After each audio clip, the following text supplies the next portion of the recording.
Recently I covered a map from Counter-Strike Source, called Suburbs, which I had ported across to CSGO years ago. Well, the map's story doesn't end there. Venomfang contacted me again. He isn't the one who made the map, the credit for that goes to DMV Cross, but Venomfang is the man whose house it used to be, and since then he has taken up mapping and game design, and has remade the map in Pavlov, which is pretty much Counter-Strike but in VR. Hey. Oh, well, I was going to show Philip the new features in the map. Oh, He's also new to Pavlov, I think, so he doesn't really know how some of the guns work. Ah, fair enough. Now I'm not going to fill this video up with clips of me struggling with the controls, so from now on it'll be edited clips of the house tour with a few amusing things that occurred along the way, and a decent taste of the super friendly and helpful community that exists in this game. Oh my god. After realising how much of a noob I was, weapons were put down and everybody I met on the server was happy to help me with the basics. I was made to feel very at home in this home. Yeah, You remind me of someone, your voice, you remind me of someone that I watch on YouTube. I got a 1080. Oh, me too. Oh, I'm playing on 3070. In my last video about this map, I talked about how my friends and I would load this map up and simply mess around, and how we don't do things like that anymore. Well, with Pavlov, it was as though I had been transported back in time, with everybody displaying the same enthusiasm and wonder that we used to have with Counter-Strike back then. I'm not saying that this is going to become a channel dedicated to VR gaming, but it was nice to have a taster of this sort of community again. One thing that hasn't changed about this map is the emphasis on destruction.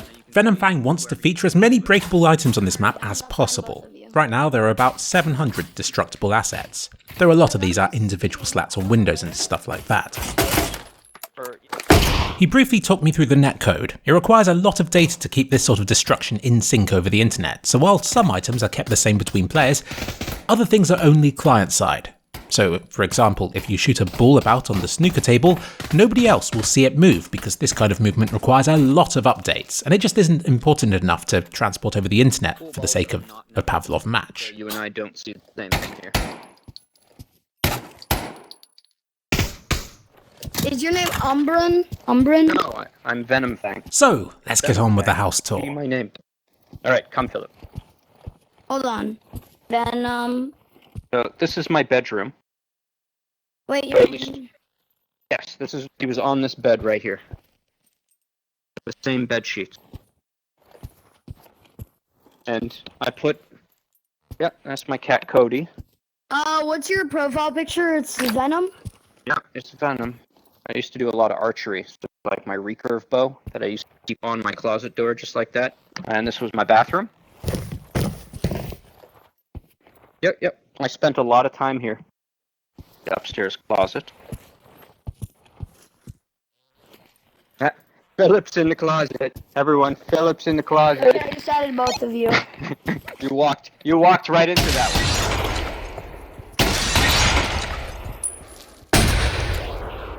This was the upstairs TV room, sort of a theater room.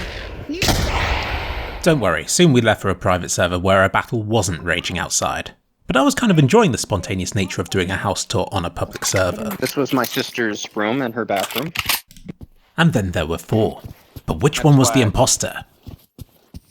I It's not. don't know. Hello. High five.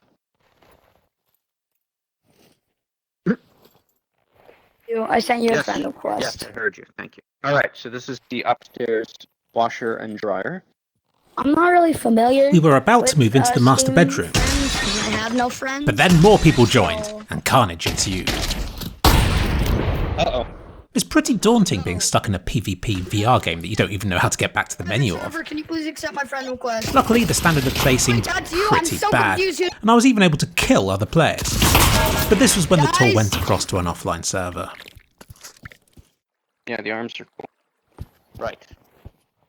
All right, so welcome. So I'll point out some of the new things that have been updated from the previous versions. The first thing you'll notice is that all of the marble has now a beveled edge, which makes it look more like, like a granite countertop from a kitchen. That's good. All the chairs are destructible.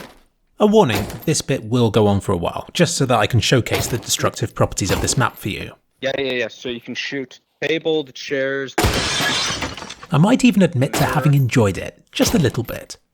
The plants. The windows, obviously. The flowers.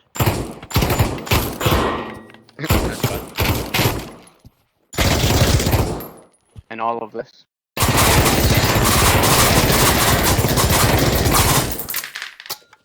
You want to teach you how to reload that? Complicated. So okay. So this is where me and my friends used to hang out. This was a pretty popular spot. I had my PS3 and my GameCube, and this is where we'd play Mortal Kombat and Soul Calibur and Marvel vs. Capcom. We liked fighting games. Yes, so one thing I do plan on as I continue to update the map is I'll make more and more things destructible. So this is definitely something I can do. The utility rooms, where the boiler for the house and... At this point I kicked off big time, telling him that this was not a boiler and asking him where he had hidden the real one. It's, yeah, I guess it's not the highest quality model. This room needs a lot of work, you know, I need to do all the pipes and the electrical whatnots. So... it's a temporary. It's just temporary. Alright, so this is the downstairs bathroom. You can shoot the toilets too. I don't think you can knife the toilet. There's some kind of built-in Aegea physics destruction in the Unreal Engine, and he promises me he'll add it to even more items in the world so I can break as many toilet-related props as I please. I will make these destructible at some point.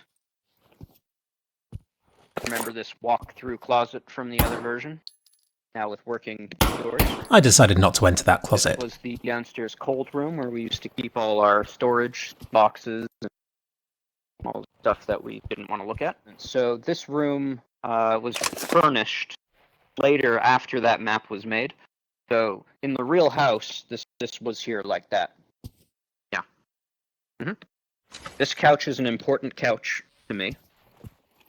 If you want to hear a little story about this couch. Okay. So there's this girl I met in high school, and you know, I really, really liked her. So I invited her over, and we were sitting on this couch, and we got to smooching. So I had my first kiss with that girl on this couch, and it is forever an important memory. One of my happiest memories. Right here. So.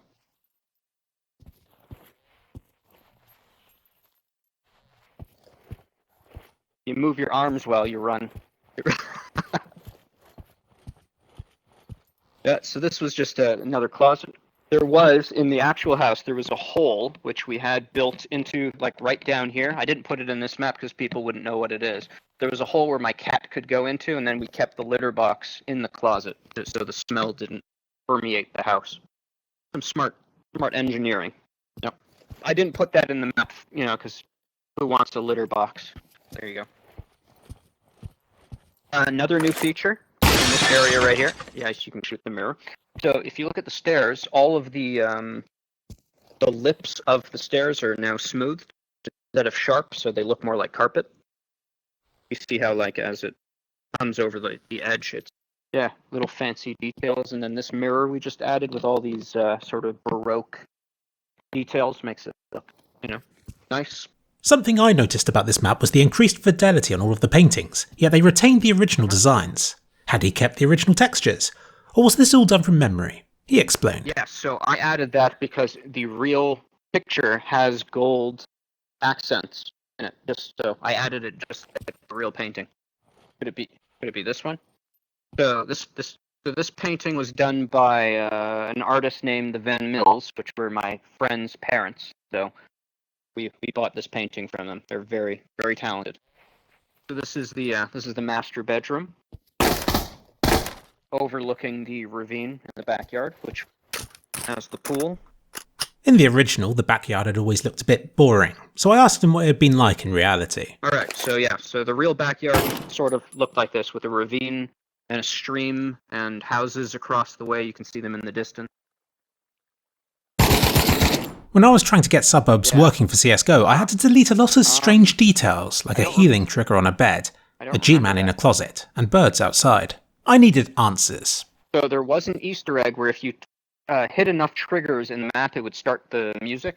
And so that bird was like one of the last triggers. You had to shoot it, and then music would turn on. That wasn't my idea. That was Cross. He put that in. I think he liked the idea of putting secrets. I think Pavlov, for some reason, has an option to allow you to step up onto things. So, yeah. You want to see what happens to a chandelier when it gets hit by a grenade? It doesn't crash. You'll get a moment of stutter, but it looks really cool. You ready? And this is how to deafen people in VR.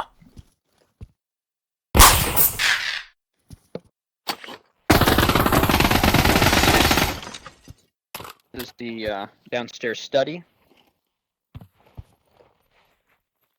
I've always wanted, I always imagined a fish tank. We never had one, but I always imagined one going in that corner there. Maybe I'll add one. At this point, I remarked that this random spot in the corner is about the same size as an entire room in my house. I'm a bit jealous at the scale of these American mansions. I think maybe when it was designed, there was going to be something here, but oh well. And you already know about the garage.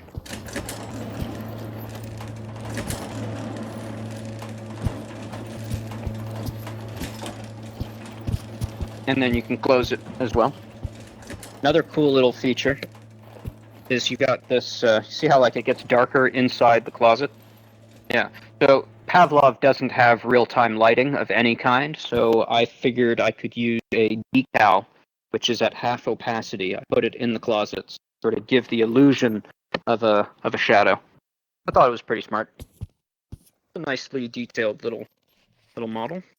I asked him if he knew if the new owners were aware of that house's legacy. I don't think they have any idea. Probably better to keep it that way.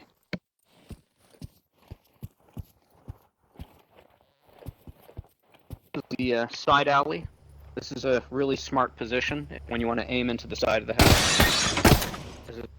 This is actually how it was. Yes, it was designed for an epic shootout. Exactly right. Yeah, the real house also had this sort of down, I don't know what you would call this little area down here, but there was some lawn chairs down here and some plants and stuff. It was pretty. How did he go about optimizing the map's frame rate? Well, you just got to keep the poly count low and make sure that, as you look around, you're not seeing too many drops in your frame rate. I haven't gotten too many complaints. Most people seem to think it runs fine. This pool is a little oversized compared to the real version, but I might adjust that in the future.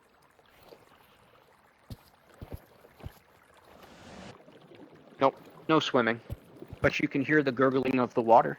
Yeah, it's just not the highest quality model, but I think most people know what it is. And finally, we visited the neighbourhood. This was much bigger and more sprawling in the original, but in this version, it has more detail and has a more focused start point for both teams. CTs start out the front and Ts start out the back, for balancing reasons and so on. We didn't know where we wanted them to spawn, so we just tried a bunch of different things, but in the new version, terrorists spawn in the backyard, and the other team spawns right here. So these are where all my patrons get their names on the wall. I added this so people who spawn here get to that without having to break into the house. He's also made a night version of the map, and it is dark. You have a handy little flashlight, which is just as well because it's eerie walking around the halls and rooms of the map in almost total darkness.